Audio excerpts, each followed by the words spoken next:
Hi everyone, I have an update here on the circuit, and what I've done is I have my 12 volt battery, but that's just operating the logic side here because that needs 12 volts, stable 12 volts.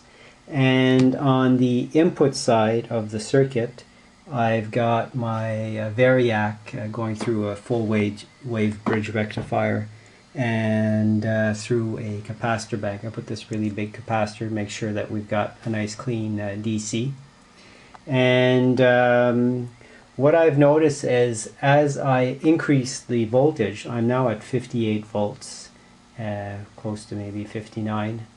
I've noticed that I had to increase the frequency as well. So I checked with my oscilloscope with my probe further away here, and we're now at about 33 kHz.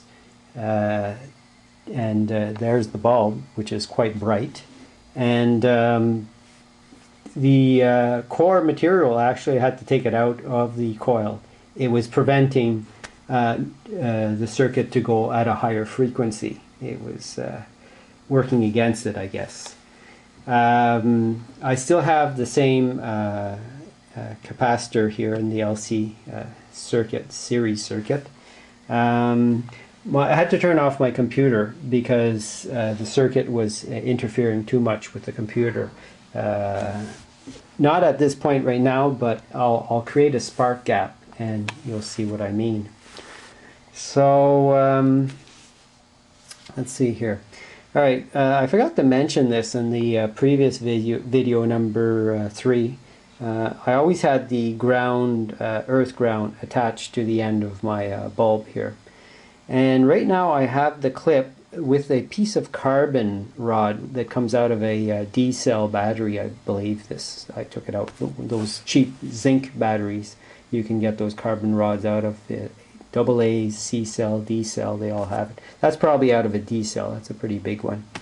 And I've got this sponge here which is kind of moist. That's for my soldering iron and for cleaning the tip. And I've got it rested on there, and I decided to test with the spark how it reacts with carbon and water. I believe this electricity that we're seeing is more of a natural kind of electricity, which is the life force itself. And since we are mostly water, and I don't know, 80% water or more, and carbon, I thought there should be a reaction with these two elements. So there is a nice reaction with the carbon, and if see the bulb there. So if I just back away, create a spark gap, the bulb goes brighter. So if I get, that's what was really interfering with my computer. That.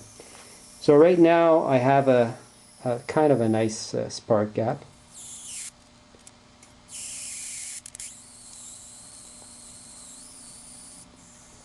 And there's the there's different locations I can get the spark gap, and sometimes it's a little steadier. So the light does go brighter when there is a spark gap there. And the other thing that's kind of interesting is, I'll take it away here, is how it reacts with water. I'll put my clip, the ground clip, on here on the water, and you can see how it reacts with water. Now there's just a short there, but if I back it up to create a spark gap, there's a plasma flame that pulls out of there and goes for the water, and that flame is purple. See there? And the other thing too is it sets it all on fire too. There's a very strong fire element when there's water and this spark happening. And what you're seeing coming out of there, there's smoke there. And that thing's on fire.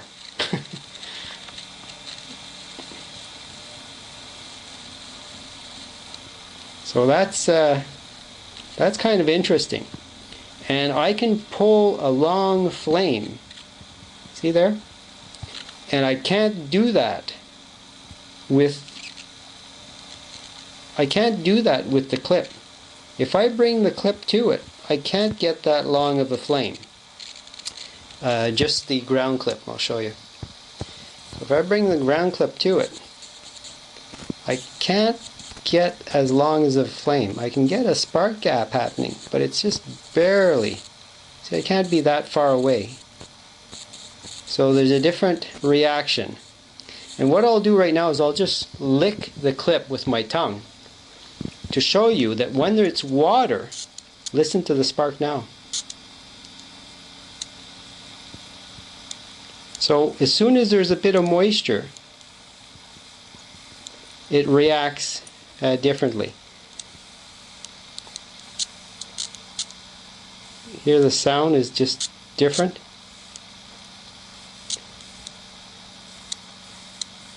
I'm having a problem here. I actually have a short in my coil there. I don't know if you can see that. I've got a short happening there, so I got another spark gap now in my coil. But definitely listen to that sound. When that clip is wet, it's making that sound. So as soon as there's water involved, there's on the spark gap, there's a different sound happening. The other interesting thing is I've had this bulb here. This is a 12 volt automotive bulb. And I've found this before. It's not the first time.